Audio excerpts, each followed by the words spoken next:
welcome to CNN's News of the Absurd. I'm Jarrett Bellini, and thanks to some recent violent storms, I'm having an entire new roof put on my house. And for all your sick schadenfreudic pleasures, here's why. Jarrett Bellini is also really lucky that he was not home at the time of this incredible damage to his property. That's right, this is his house in the Inman Park neighborhood of Atlanta, and you can see some tree branches down, but I want to go through the pictures because the damage was incredible. A tree branch was forced by wind, almost like a spear, and it went straight through his guest bedroom and his guest bedroom closet. Look at that, it looks like a spear coming down. So I thought we'd take a look at the joys of homeownership and remember that somebody always has it worse. Like these people, because that is a 35,000-pound oak, and that used to be a perfectly good house.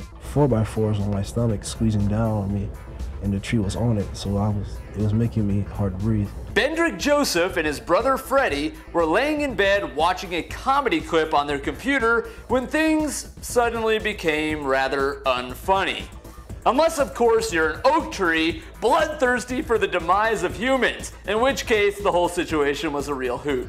I was like, whoever's out there listening, just let me get through this, because I don't want to die under a tree. Other nearby oak trees heard his cries for help, but decided to stick to the game plan.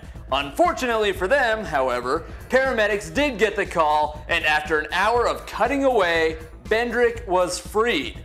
The boy's mom says it is a miracle.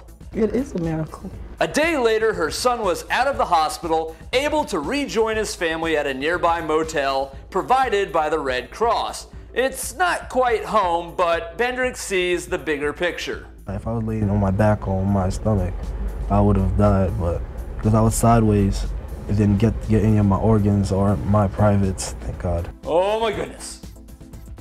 Now we move on from the forces of nature to the forces of stupidity, where we find a house in Newbury Park, California that has gone quite unwillingly ultra-suburban chic.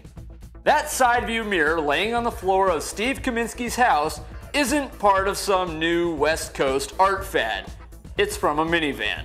I feel lucky that I'm not hurt, but now I feel unlucky because it's going to be hard to sell if I want to, because I have to dispose of it. It would be the fact that before Mr. Toad's wild minivan ride, two other drivers, both drunk, have plowed into his home in the past year.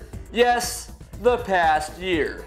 And maybe it's because Steve's house sits at the end of a T intersection just beyond a stop sign, which clearly fails to serve its purpose. They took out the first wall, a mid wall, and the screen or the sliding glass door in the back, so it went right through it. Back in September, it was this pickup truck. Hey, who put this house here? Where'd the road go? He apparently came down that street really fast. He plowed into this bedroom, took out two bathrooms, the heating system, everything, pushed it out the back of the house. And before that, back last May, drunkie number 1 busted through Kaminsky's brick wall. Far less spectacular than the latter two, but it counts. It's gonna be tough.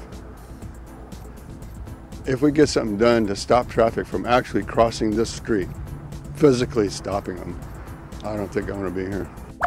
Finally, despite all the pains that come with fallen trees and maniac drivers, hope springs eternal, with all the new possibilities that come with being forced to remodel.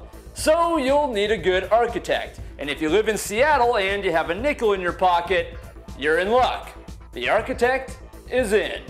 I was laid off twice this year and decided to open my own design firm, and I needed a way to meet people. So John Moorfield opened up his stand at the Ballard Farmers Market, right in between organic apples and handmade soaps. You want to start a home remodel, you want to add an extra floor, your kitchen doesn't work, your bathroom's too small, drop a nickel, fire away. Right, so I got this minivan in my living room.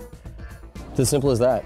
Just starting conversations with people about their homes and what they want them to be. One nickel turns into one conversation, turns into one design job, turns into one local contractor who hires, a local painter who buys from a local supplier. Wow. Bob, nice to meet you. Now his only problem is having started a nasty turf war with an 8-year-old girl named Lucy Van Pelt. 5 cents, please, essay. Well, that's all for this edition of News of the Absurd. I'm Jared Bellini, and remember, somebody's always got it worse. Whoa.